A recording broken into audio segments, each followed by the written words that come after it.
You've done well so far, but up until now, I've only been using a mere 5% of my power. Now let's see how well you fare against my Biden blast. Are we having fun yet? Hell yeah! While you and I are talking this very minute, some slimy, green-headed, 12-legged creep could be crawling into the White House.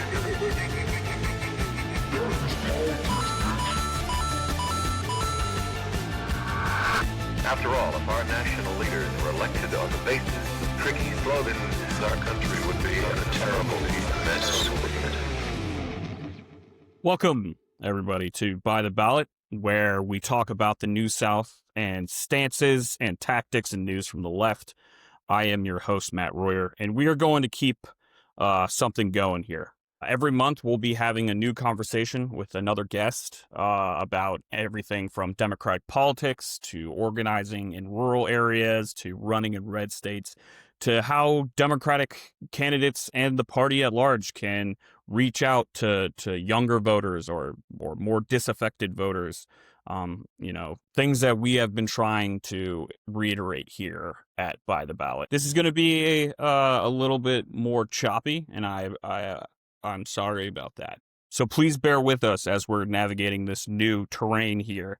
But this week we had a great conversation between me and Larry and Parson about what's going on in these Virginia elections that are coming up on November 4th. If you have not checked out New Rural Virginia, please do. You can see it at newruralva.org. Or they also have a Substack, so you can subscribe there. Larry and Parson have a great perspective, and they've definitely gotten a lot of knowledge on what's going on in the rural areas this cycle. So without further ado, here is my conversation with those guys.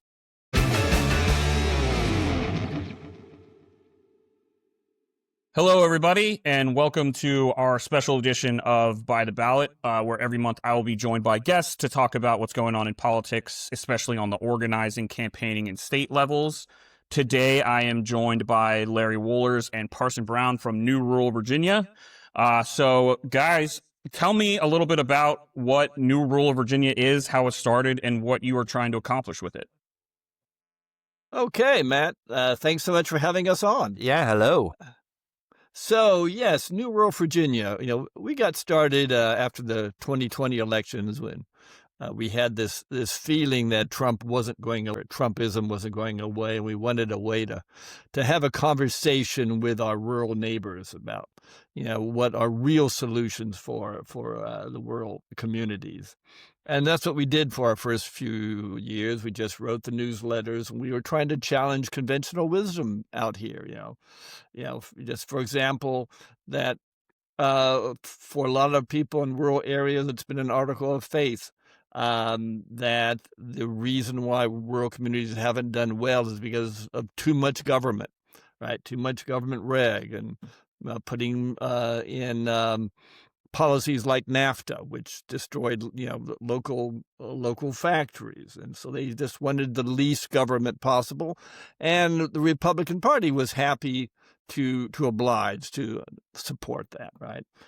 And so we would point out that, the truth is rural economies are more productive than they've ever been. They've tripled the amount of production over the last few decades, and you would think in that case that people in the rural economy would be doing really well, right? You triple your production, you should be doing well from that. And in fact, it's been the opposite, and that's because it's turned out that big business and big agriculture have controlled capital, and so they've made it much harder for the people actually doing the production to keep any of the profits from that production here at home. So that's been a bad deal. And the solution to that is not less government. It's really thinking about things differently. And then we also realized over time we needed to talk to our urban neighbors as well, who didn't always understand why the rural economy is so important in rural communities, have a different perspective on things. And just, for example, whether thinking about food production or solar production, folks in the urban world think as consumers. They just want more of it. They don't really care how it's produced and who gets the profits from that production. Whereas if you're in a rural community, obviously that matters a lot, right?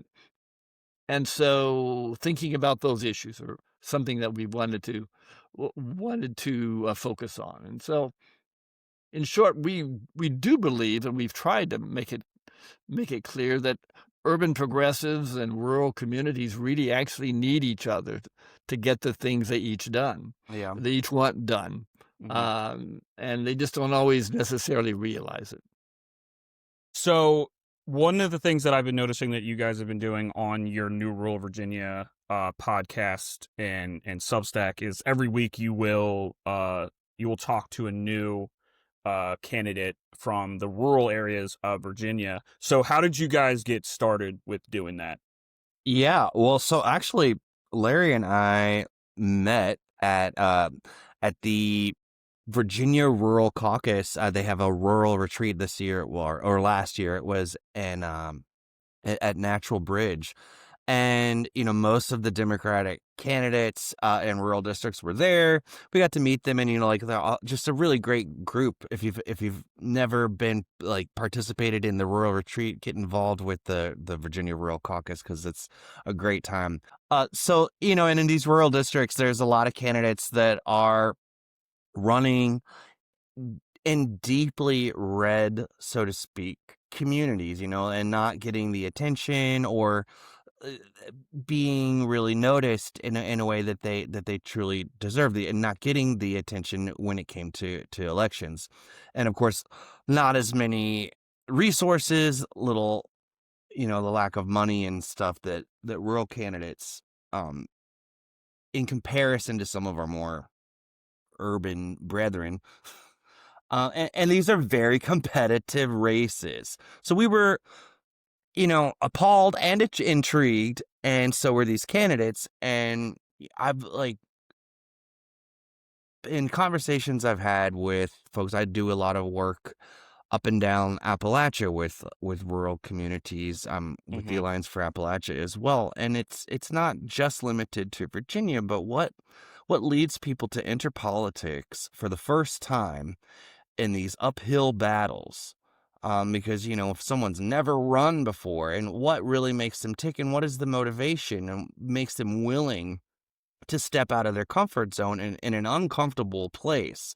With that Democratic label on your campaign, it puts you automatically in a lot of situations. I'm just going to 20 to 30 percentage points in the hole already, just because there's these labeled politics.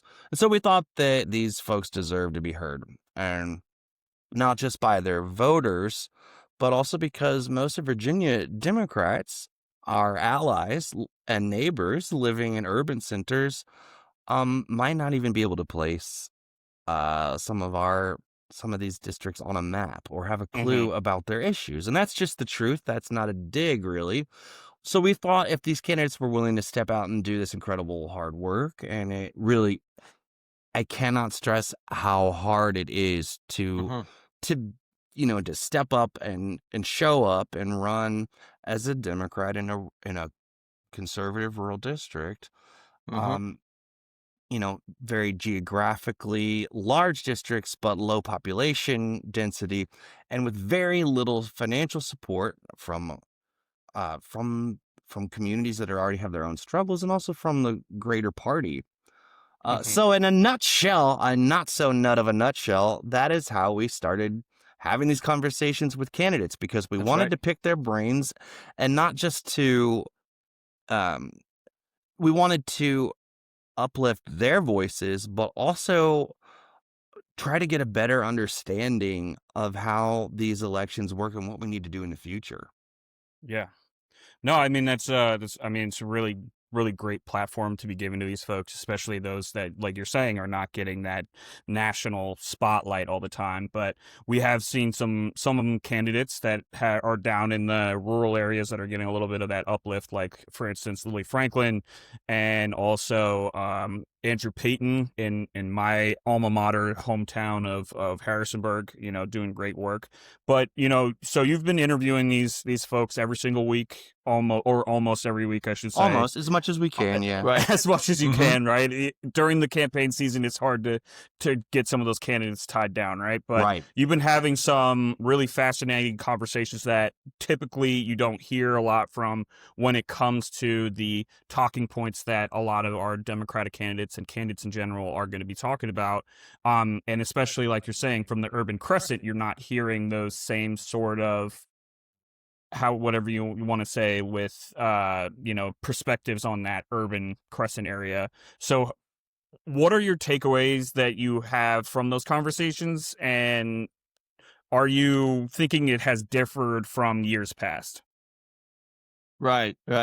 Great question. I can't really compare with past cycles because this is the first time we've done a podcast. But I think for us, one of the really interesting takeaways is how good these interviews are making us feel. Yeah. You talk to these people, and these are great people, right? These are people who aren't in this as Parson was saying, they're not in it for fame and fortune, right? They're running because they genuinely care about the community in which they live. They're the kinds of people you talk to them, you say, if I had a really big problem, I would call these guys because I know they would be there. Good neighbors. Good neighbors, right? Service-driven folks. Exactly. Yes. Yeah, and they all have long resumes of public service. At least four of them: Jack Bennington, Forrest Miller, Angela Chena, and Shane Boswell have substantial records of military service. In healthcare, Donna Littlepage and Sarah Ratcliffe have a whole lot of background. In education, Mary Person's a principal.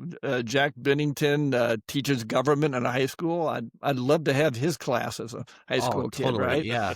And Family Farms, Joy Power. These are all people who have that kind of record of service where you feel like you can count on them, And as Tim Kaine said on our podcast, if you want to know if a candidate's going to serve you well, just look at what they've done in terms of public service in the past. So that's one takeaway. Yeah, for sure. So, one of the differences also, and we're kind of talking about, the kind of ever-growing rural-urban divide that we are trying to bridge so much with this organizing. What kind of stands out in these districts that you're talking about that is different from, say, like those urban crescent districts? Well, I think that, you know, I grew up in an or excuse me, I grew up in a rural community, and I've moved around the country to a lot of different urban spaces. I grew up in Warren County in a little place called Bentonville, Front Royal. And, I went to college in Chicago, and I've moved around and worked all over the country. And I just recently came back home from Los Angeles. I think that what really defines urban and rural communities is what we don't lose in rural communities is that connection to your neighbors. And I say the word neighbors a lot because it just really matters to know the folks around you, to not be, there's not a feeling of distance between the people that live in your orbit, that are part of your community, the community, whether your politics or not, when there's storms, when there's an emergency, when there's something that needs to happen or that people want to get together with. That is, I'm not saying that doesn't take place in other communities in urban areas, but when you're in a small rural area, everybody comes together to do what needs to happen. I think that for me is the biggest, most defining thing of rural America. Right. And I think what you see with these candidates too, right, is they define themselves as practical problem solvers, right? Mhm. Yeah. They're looking at the unique challenges of their communities and saying, okay, how do we solve this? And, the political world wants to define people with labels. Are you a conservative? Are you a progressive? Pick a Um, color. Right, and that's not how it works for these candidates, and for their voters. They don't they resist those labels because it's misleading about, what they stand for, and you can say, okay, maybe you could call them as centrists. Um, And some define themselves as centrists. that's right. Yeah, and a number, say we used to be Republicans, but, the Republican Party left us, right? Right. And that's where, we are still in the center and we want to look at those practical challenges. Yeah, or that they, and maybe there. I think that there's some folks that didn't necessarily uh, embark on this path to become Democrats, but like Larry was saying, like we've heard from folks that some folks feel that the Republican Party left them behind Hmm.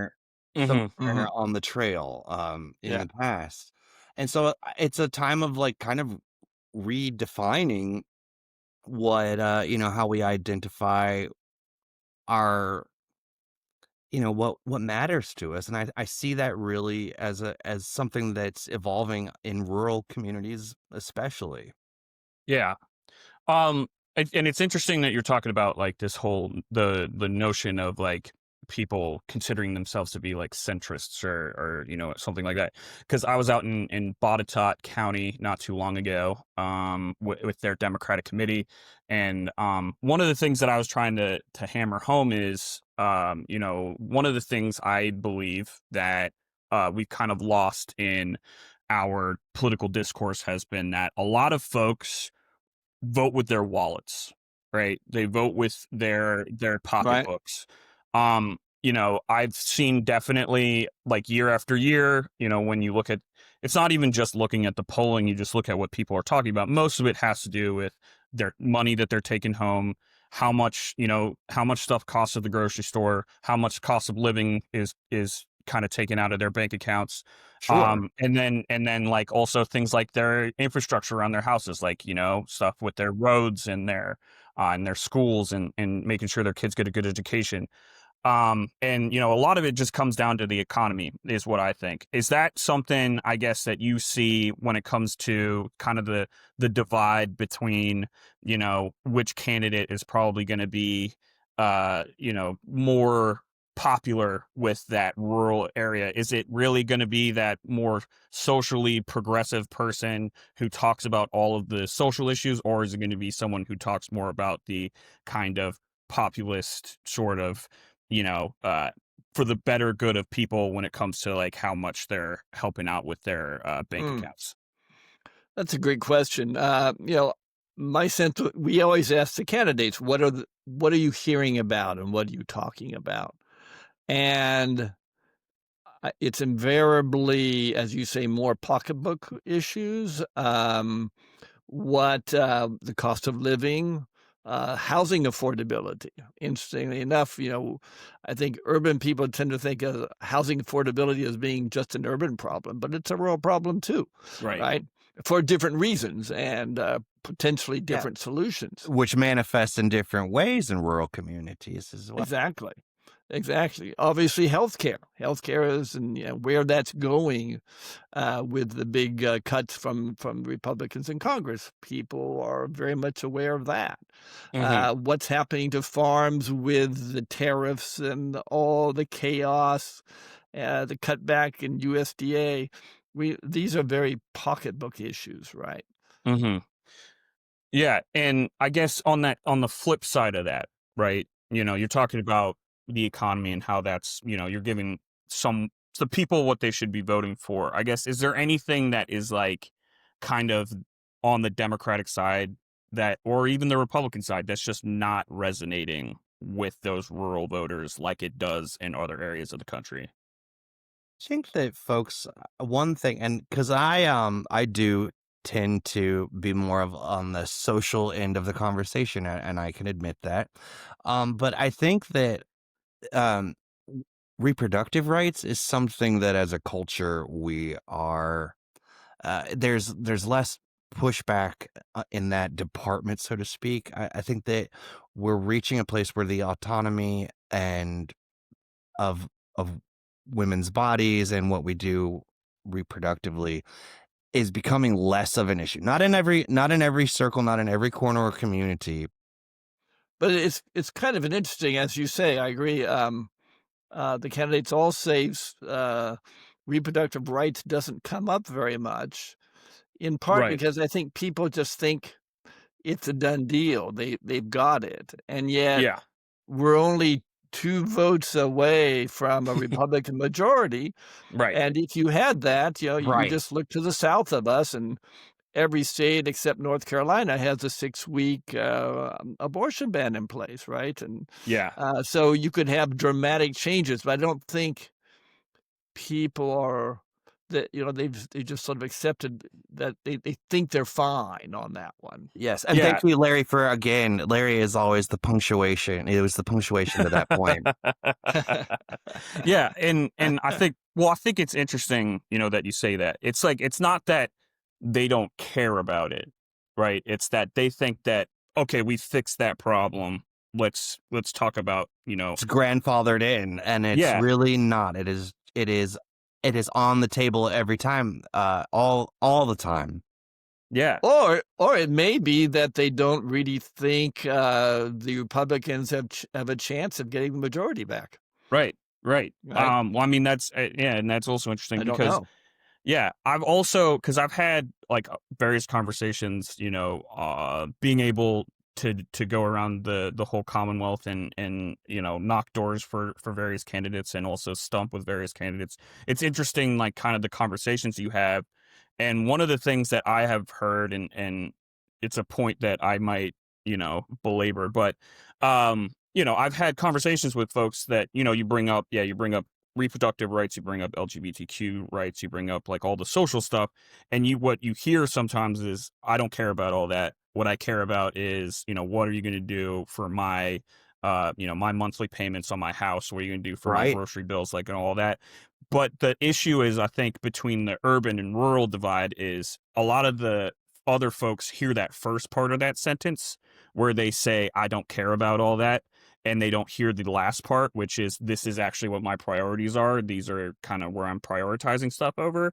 And I'm like, it's not that they don't care, and it's not that they're against that. Yeah. It's like they think that there's a more pressing issue that we need to fix. And I've been trying to talk to more folks and being a little bit more understanding of that. Like, not everybody's going to have the same priorities as you, and that's fine. That's what happens when you have a big tent party. Well, I think right? that's so important, especially when we're discussing rural versus urban. It is not, again, like, I am a very socially liberal person. You could describe me as such. But when it comes to the everyday needs of my local rural government, of my local economy, of the things that people that are my neighbors who we may not, when it comes to the big tent election, when it comes to presidential, shall we just say, like, conversations during those elections, we may not agree or be eye to eye on all of those major big tent issues, but what we do share is wanting to, the best for our kids in our schools, for our infrastructure, for our, I'm at an age where, like, I worry about my parents and my friends' parents to be able to be taken care of in their, in their golden years, and, healthcare and things like this stuff that matters to everybody, but it hits harder, I believe, in rural areas. And it, like you said, it is not that we don't care, that people don't care. It's what's they're facing on a daily basis. Right. I also think, you're absolutely right. People vote their pocketbook, right? They vote the economy, but they also vote their sense of identity, right? Yeah. And that's not just true of rural people. That's true across the board, For years and years, people in labor unions always voted for the Democrat, because if you're in the union, you vote for a Democrat, right? Yeah.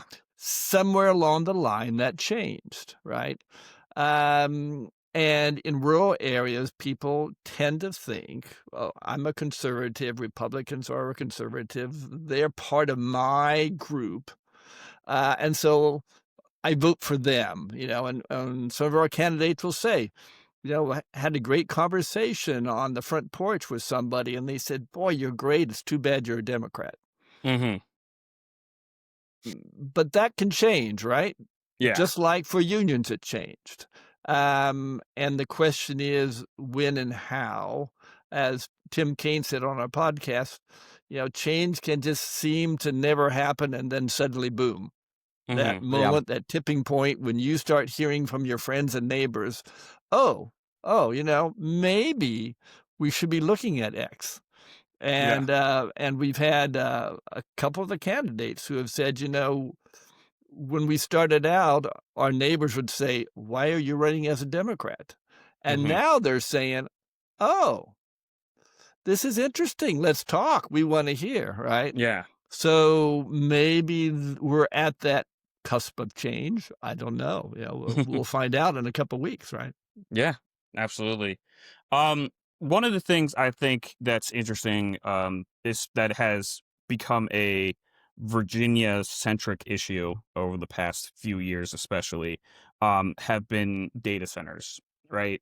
Yeah. So, so we had a group of delegates and state senators who got together up here in Northern Virginia, down in Prince William County, who had like an event called like, the bills are too damn high, talking about like electric bills and how the data centers are sort of impacting that. What is like, I guess, the rural perspective of the data centers and like energy in general around things like that? Well, go ahead, Larry. No, go. I mean, let me just jump in. I think there's no such thing as a rural perspective on this. Okay. If you look at the people we've talked with, right, there are deeply, deeply rural places, and then there are places like up here in Spotsylvania and Orange County, Mm-hmm. where it's a real mix of suburban, right? And up here in the north, in these rural areas, people care a lot about data centers, right? If you go down south, down to Bedford County, they would love to have a data center, right? Because of the Mm-hmm. income it would bring in. What they don't want are solar panels, because solar Right. panels take up their ag. So that I think it's where it is. It's not so much a rural urban divide, Mm-hmm. right? As I don't know. What do you think? Well, yeah, Parson? no, I think everything you said, and in addition, I think in that regard, the biggest point is that every community is unique. Then we've got folks in Wise County in Southwest Virginia that are concerned about the construction of SMRs, part of that equation that goes into data centers. And here in Warren County, a bipartisan, just completely do not. We're very against having a data center in our area by and large. Mm-hmm. I think that people are concerned about their environment. I think they're concerned about the inconvenience or, the way in which there's complications that go Right. and data centers is. I've went to a few trainings. I've been trying to wrap my mind around this issue because there's a more complex conversation about data centers than it gets polarized in the broader sense in the media. Right. But every community is unique, and there are certain concerns, whether it be environment or quality of life or economy, that need to be taken into account. And also, what is in the environmental justice community, we say from the cradle to the grave, like where for the whole cycle of this process, whether it be the construction of SMRs to generation or in construction on a site, and where does that energy come from? Where does that waste go? And we're hearing that from all of our candidates and from folks like across different districts. And it's Virginia is the epicenter of data centers. This is our conversation Mm-hmm. to have. And the best thing I can say is that keep your eyes on it, and everybody um, continue to talk about it, because it's not a one and done. One data center in one community is not the same as a data center proposal in another. Right. Right. Right. Yeah. That makes complete sense. I only ask because you see kind of like, we are, like you said, this is a very Virginia centric issue that we have the majority of the country's internet comes through like up here in Northern Virginia, right? We have all these data centers all over the place. We've also been seeing all of these artificial intelligence data centers like sort of prop up in places like Arkansas Yes. or like out in how that's affecting like the Memphis area. And you've been seeing some of these down in Georgia as well. And it seems to me like, people are like, well, I don't want it, the NIMBYism of it. They're like, I don't want it in my backyard. I will push it to the more rural There parts. you go. There you go. Right. So And that is that's where, why I yeah. ask. Yeah, Right. that's why I ask exactly. Like, well, it has to go somewhere. We have to figure out what that give and take is. If it's affecting us, how will it affect a different community? And that's kind of what I was at, like, why I'm No, asking. sure. from And you that guys. Yeah, I do. the source and so many different issues that, like, that's the battle cry or of rural communities is, why are we more often than not the sacrifice zones? And Mhm. that is important. That is important to keep in mind, because we don't deserve to be the sacrifice zones, but some things are inevitable and every place is unique. But listen, that said, I think, if you had a data center proposed down in Southwest Virginia, people would love that tax base increase, right? But the data centers don't really want to go there. They Yeah. want to be up in Northern Virginia, right? Right. They have, there's always the give and take, right? Yeah. So pulling back a little bit, we're talking about, we all, the saying is all politics is local, but we all know that the White House and the administration, what they do does have an effect on how both parties are perceived, right? In 2023 and 2021, a lot of what Biden was doing affected how Democrats were perceived on the ballot. Now it's what Trump is doing and how that affects Republicans. Do you see that these like $40 billion bailouts of the Argentine soybean industry as an issue to sway rural voters, especially more farming-centric rural voters? Do you think that will sway them away from Republicans on the state elections, or are they just really more focused on what's closer to home? I think Right, that right. farmers are really concerned about the loss of export markets, but farmers have farmers are some of Trump's strongest supporters.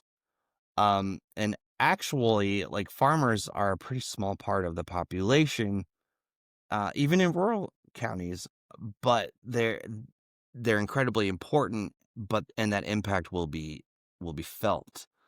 Um, you know, in fact, like, one of the challenges in forecasting the election is that there isn't much polling going on in rural areas. So it's hard to tell. So, like, it's really hard to know with any precision what's having an impact.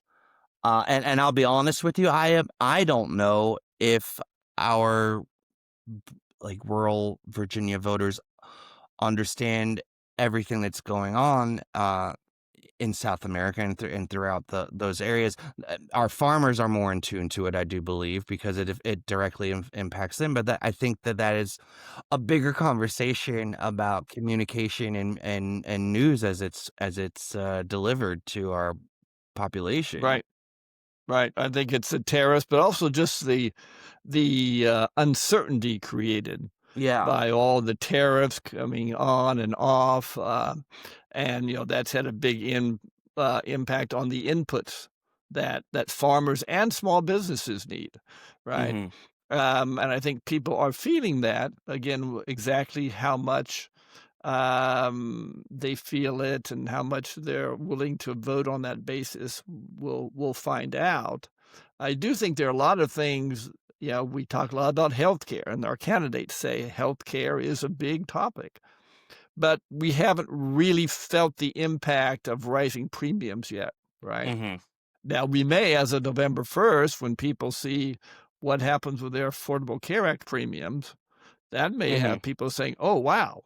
But a lot of things are still a little bit theoretical. Mm-hmm. So we'll see, I guess, right, what that's going to mean for the elections. Yeah, there's a Yeah. lot of there's a find out at the end of Right. I mean, it's just like they have gutted FEMA, Yeah.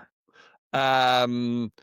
Will you vote? Will that affect your vote before you've actually had a natural disaster where FEMA isn't there for you, Right. right? Right. Because I was gonna. It's a I mean, I was theoretical gonna. question that's right a now. Yeah, huge because that concern was in rural areas. Yes. right.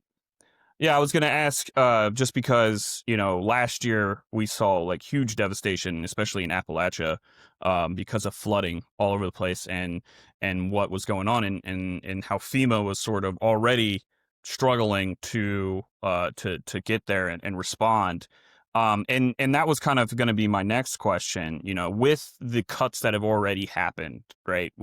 With Trump's so-called big beautiful bill where Medicaid was cut and how that has affected, rural healthcare in general, where people were already having to drive maybe an hour and a half to find care. And now I think it's been up to 3 of like the biggest rural clinics have closed down in Virginia.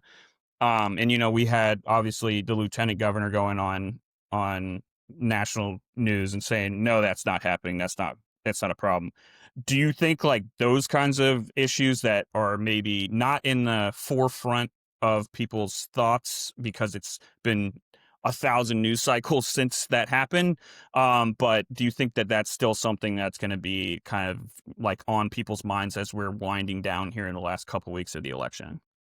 Well, I think the candidates say they feel like people are paying attention and that talking about the importance of this is having an impact, right? No question about that. I think it's also true that there's less enthusiasm on the Republican side. At least anecdotal reports that when the Earl Sears campaign goes through these rural counties, they're not turning out people the way the Youngkin campaign did. So that may all be playing into it, right? But for all of those reasons, I think our candidates feel like there's some momentum behind them right now. We just don't know how much. Right. Yeah. Parson? Yeah. No, I just, I agree with you. It's like I think that overall, that there are ingredients for change for a better showing by Democrats that are in place, and like that. I think that overall we just need to vote community. Yeah. Yeah. Yeah. Yeah, that makes a lot of sense. Well, final, the thing that I want to hear from y'all, we are at the time of this recording, we are about 15 days, so just a little over 2 weeks away from the election. What are your kind of final thoughts from both of you on, what we should be looking for in these next 2 weeks and kind of what, rural candidates and rural voters are doing while we're going up towards the election? I would say look past not just, it's no longer about crossing the aisle. We need to break away from, escape, and shatter the algorithm and emancipate ourselves from echo chambers and really think about who, like you referenced earlier, like what Tim Kaine said, like look for people who have demonstrated that they care about your community, people who are showing up, people who are stepping out of their comfort zones to advocate for the things that matter to our communities. And then you yourselves get out there and vote. Pick somebody up, get them in the car with you, make sure you make sure that because the votes do matter, and they really, really matter in rural communities, because we're spread geographically thin, and we just need everybody to show up. It is important. Right. Mm-hmm. I would just add, these are really great candidates. They're not just there, to wave the flag. They are good candidates. They know their communities. They are a part of their communities. They're focused on, practical problem solving. And I think they're going to surprise some people, right? I'm not Yeah. saying everybody's going to win. That's not where we are, right? But they're going to surprise some people. I think we could see some upset wins. And hopefully, too, they are building a platform and a community which won't just disappear, right? Because Yeah. these are all first-time candidates, right? Why are they first-time? Well, Some- because mo- the candidates most of who ran them, last time said, this sucks. I'm not running as a Democrat again, right? Right. And that's not where we want to be, and I don't think it's where we are. I think where people are saying, oh, okay, it's good to be a Democrat in rural Virginia. That's a huge point. That's a huge point, Larry. And I'm gonna just to everybody who's running who is a candidate right now, and to everybody who's thinking about running, if you don't win your first round, hang in there. Thank you for doing it. Solidarity, and keep on keeping on, because I've had so much incredible takeaway from all of the conversations we've had. There are some incredible people, some powerful voices, some smart citizens in our communities. Don't give up if you lose this first round. Come on back. Yeah. Well, thank you both. I really appreciate this conversation, and weighing in on these races, and just giving the information to everybody who might not know much about these candidates. So just as a reminder for everybody, early voting has already started, so you can go out and vote now until the first Saturday, or the last Saturday, I should say, before the election, and then at your polling location on November 4th. So thanks, Larry. Thanks, Parson. Thank you. Y'all take care. Yeah, Thank you, and Matt. Anytime. And let's get together after the election, and we can Yeah, Absolutely. talk about how we did. reassess. Exactly. We'll reassess. All right. Thanks, Okay. guys. Thanks. Bye-bye. Thank you all so much for watching. Remember to like, subscribe, and share to make sure that we can grow our audience on Substack, Spotify, YouTube. Also, remember to like, subscribe, and share to New Rural Virginia. Those guys are doing great work, and I'm really appreciative of their time and also all they're doing to uplift all those great candidates out there in the rural part of our Commonwealth. So thank you once again, and remember to go out and vote before November 4th, and we'll see you all next time. Thank you.